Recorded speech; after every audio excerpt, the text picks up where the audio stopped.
coluna, né? Fase normal e reversa, que é o coração do sistema, né? É um tubo, né? É um tubinho que tem a fase estacionária compacta dentro dele, de maneira homogênea. São capilares e nano, né? Vai depender, sistema de separação, adsorção e partição, comprimento de 10 até 30, já tem até de 30 centímetros, né? Cromatografia rápida tem de 3 centímetros, né? A ultra rápida, diâmetro interno, tipo de suporte, sílica, gel ou polímeros, grupo quimicamente ligados, né? Amino, ciano e todos aqueles grupos que eu mostrei anteriormente, tá?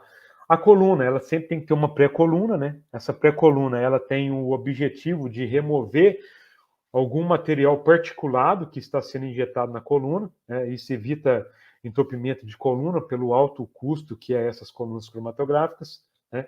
Contaminantes dos solventes, contaminantes da amostra, saturar a fase móvel com a fase estacionária, então essa daí é o grande cuidado que essas pré-colunas têm em relação aí à corrida cromatográfica, né? E ela tem um objetivo de aumentar a vida útil da coluna, né?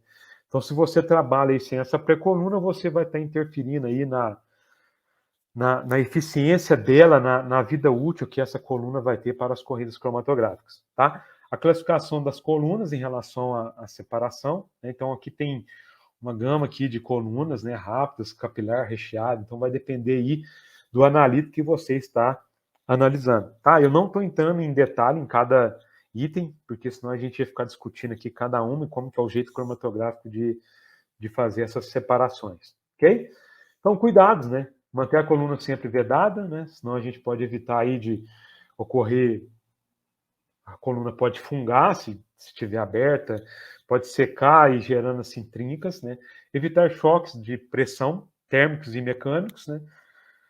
Usar sempre pré-coluna, usar solventes ultrafiltrados, né? No caso de tampões, então a gente tem que trabalhar, quando a gente trabalha com tampão, aí tem que ter o cuidado, porque tampão precipita, né? E isso pode ser levado aí para dentro da coluna, e isso fazer aí entupimento da mesma.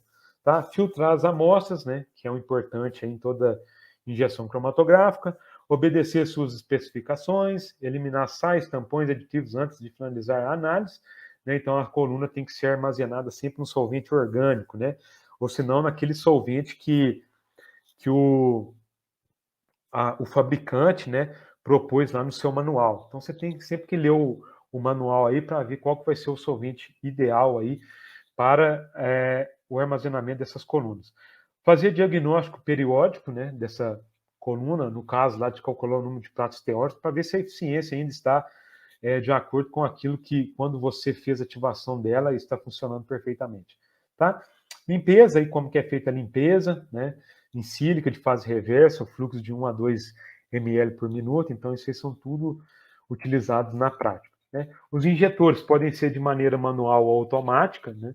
Suporta pressões aí até 700 psi, volume de 5 a 500 microlitros, né? Vai depender muito da sua análise cromatográfica, né? Aqui tem a ilustração de um injetor, né? Um automostrador com injeção automática, né? Que é o cromatógrafo que eu trabalhei lá em toda a minha graduação e na minha pós-graduação. Então, aí como é que ocorre? Tem essa válvula que faz a mistura da minha amostra com a fase móvel, e essa fase móvel ela vai ser eluída para dentro da fase estacionária, né, que vai ocorrer aí a eluição, né? Então, aqui tem todas essas explicações.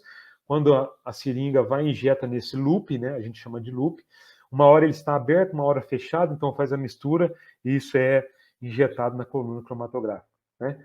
Os detectores, né, são a identificar as presenças de substâncias de interesse, né, que estejam sendo aí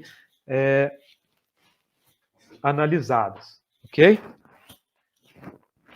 Estou colocando um chinelo aqui por causa do frio. Então, as características desejáveis, né? Tem que ter alta sensibilidade e baixo limite de detecção, ampla faixa de linearidade, né? Eu trabalhar numa concentração aí considerada pelo aquele analito que eu estou querendo analisar, confiável e reprodutível, fácil de operar e manter, informação qualitativa e quantitativa, não destruição do soluto, né?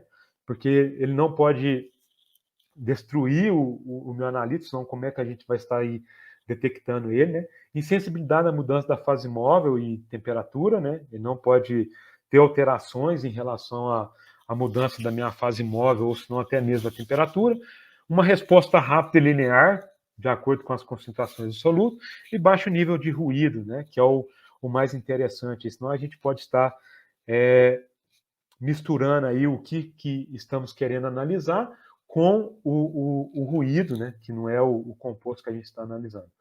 Aí temos aqui a classificação de acordo com propriedades de medidas, né? Não vou ficar entrando em detalhe aqui, só para saber, tem que ter um detector de propriedades do eluente, propriedades do analito, então a gente tem que ter todas essas preocupações, né? De acordo com a resposta, né? A sensibilidade à concentração, detector sensível a fluxo de massa, né? E de acordo com a seletividade, né? Que são detectores universais, seletivos específicos, né? Então a gente tem detectores que são universais para todos os tipos de analito, né? E detectores seletivos, ok? Opa, travou. Um segundinho, eu vou só trocar o fone.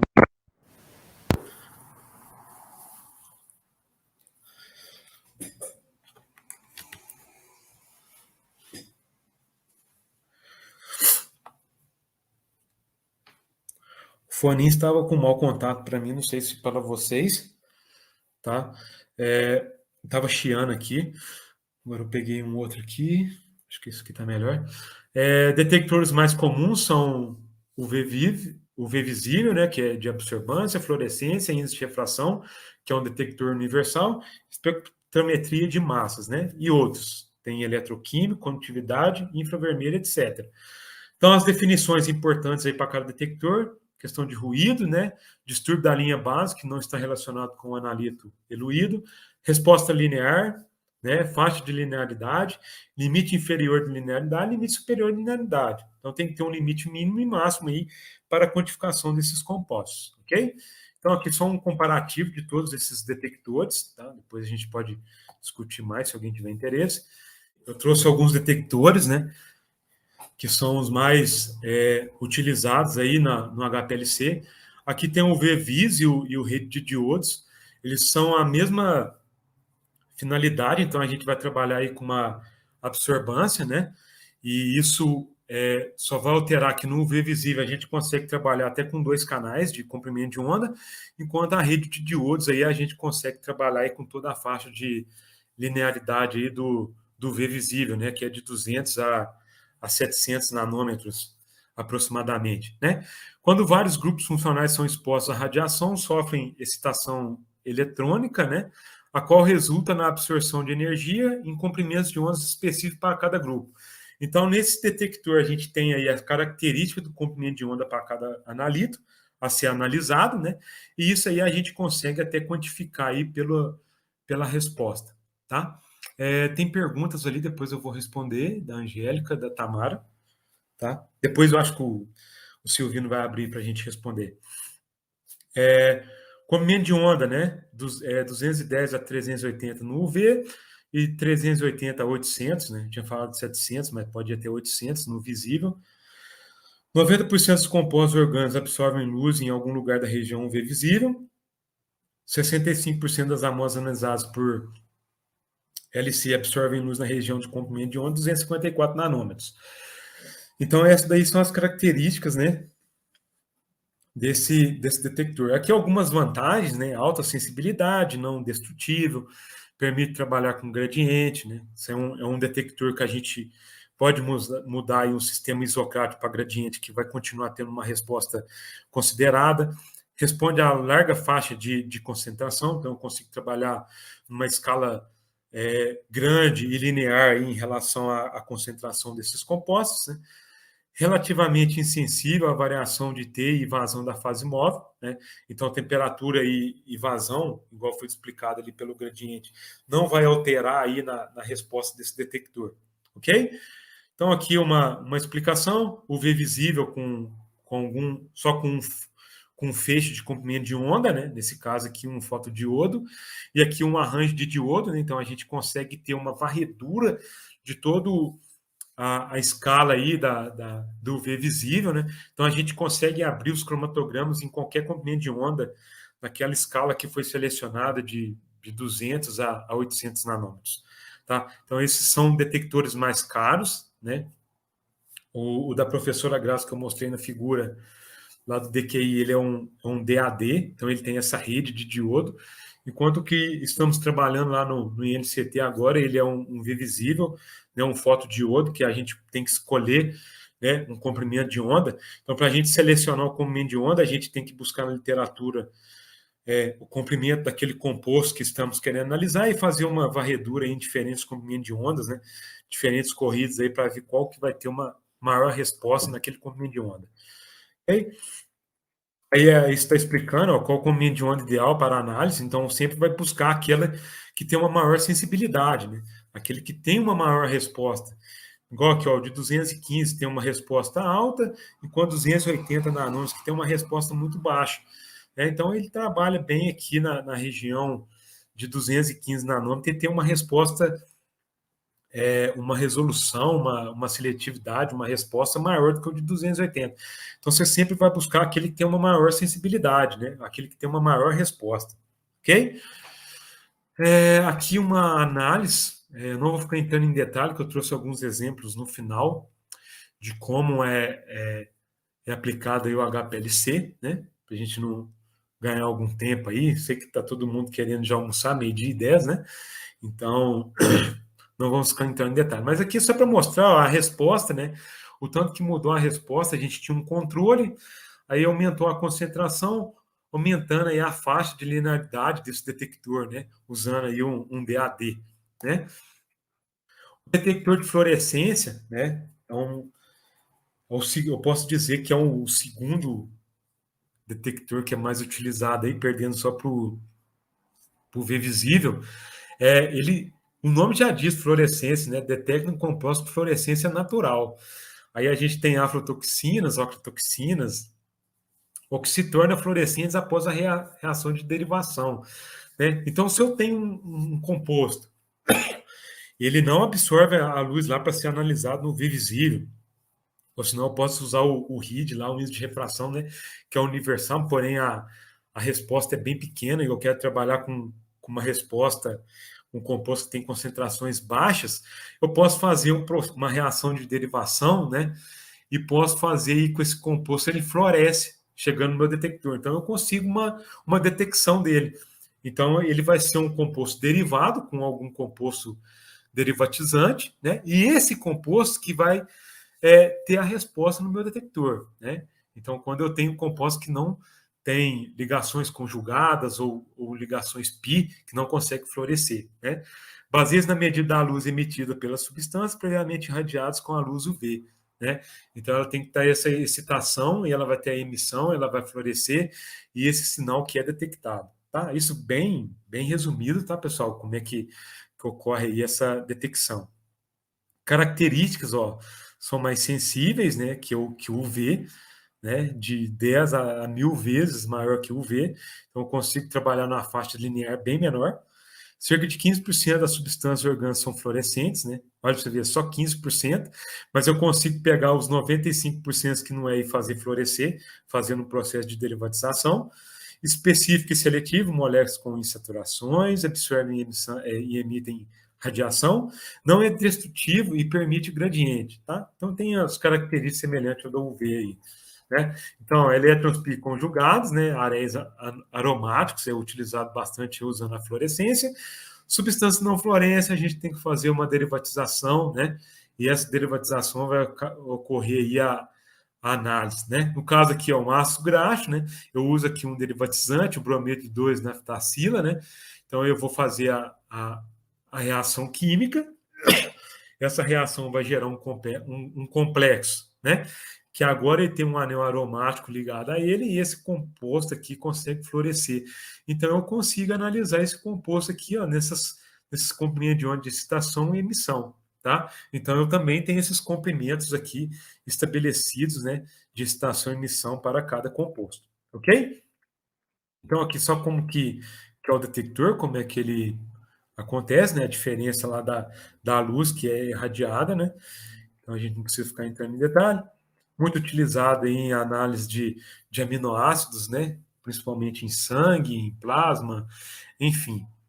É uma técnica que é muito utilizada aí. E isso aqui foi feito numa pré-coluna, usando um OPA como um derivatizante, né? Então a gente teve que derivatizar aí e analisar todos esses compostos aqui, tá? Isso não foi eu que fiz, estou falando aqui, a gente teve que, isso aqui eu peguei na literatura, né? Só uma aplicação aí usando fluorescência. O índice de refração baseia-se na medição de diferença do índice de refração da minha fase móvel na presença da substância para aplicações gerais, tá? Então, o detector, ele é zerado aí com a minha fase móvel, né? Então, aquela luz que está sendo incidida ali, ela é zerada com a fase móvel. Quando eu abro a cela lá onde vai passar a minha fase móvel com o meu analito, então vai ter essa diferença de leitura e essa diferença de leitura aí que é gerada os picos cromatográficos, né? Ele é um detector universal, tá? Porém, ele tem uma sensibilidade muito baixa, tá? Então, para compostos que têm faixa linear, né, a concentração aí elevada, né? Sensibilidade menor que UV e fluorescência, característica física de cada composto, substância analisada, diferente da fase imóvel, análise isocrática, a gente só consegue trabalhar de maneira isocrática e tem que ter o controle de temperatura. Tá? Se tem essas alterações, a gente não pode usar esse índice de refração. Tá? Não pode se usar gradiente para índice de refração. Tá? A gente não pode alterar a faixa da fase móvel, tá? Porque senão aí o equipamento não consegue zerar, ele zera a célula lá só uma vez. É um detector universal, o pessoal usa muito para análise de açúcares, né, em alimentos e em outras matrizes, não seletivo, né, e pouco sensível. Né? Então ele não é muito seletivo e ele é pouco sensível, então tem uma sensibilidade muito baixa. Aplicações, separações preparativas, cromatografia de polímeros, exclusão de tamanho, açúcares, né? Então aí essas são algumas das aplicações utilizadas para o índice de refração. Então aqui mostrando como é que é zerada a célula, então a gente tem o feixe de luz lá, ele é feita a diferença quando o analito passa, e essa diferença ela é transformada o sinal aí elétrico em pico, né, pelo software, ok? O detector de massa, né, que é um dos detectores muito utilizado também no HPLC, não só no HPLC como no GC. As meninas mostraram aí um detector de massas, né, o Malditoff. Então aqui a gente tem uma massa acoplada ao HPLC, né? Então a gente tem a análise cromatográfica, depois uma análise para a identificação daquele pico, né? Ou de um analito que você extraiu aí de um extrato vegetal, ou se não de alguma amostra de alimento, enfim, de maneira geral, tá? Fornece registro da separação cromatográfica e informações a respeito da identidade dos analistas. Então, tem uma biblioteca, você vai abrir aquela biblioteca e comparar lá suas fragmentações para você identificar aí os compostos em análise. Os análises após a separação são fragmentados, né? Isso ocorre a identificação e até mesmo a quantificação, tá? Então, isso aí tem várias aplicações aí, não só de quantificação, mas também de identificação de compostos, né? De qualquer uma matriz aí de interesse do seu trabalho. Vantagens: fornece massa molecular dos analíticos, identifica os fragmentos.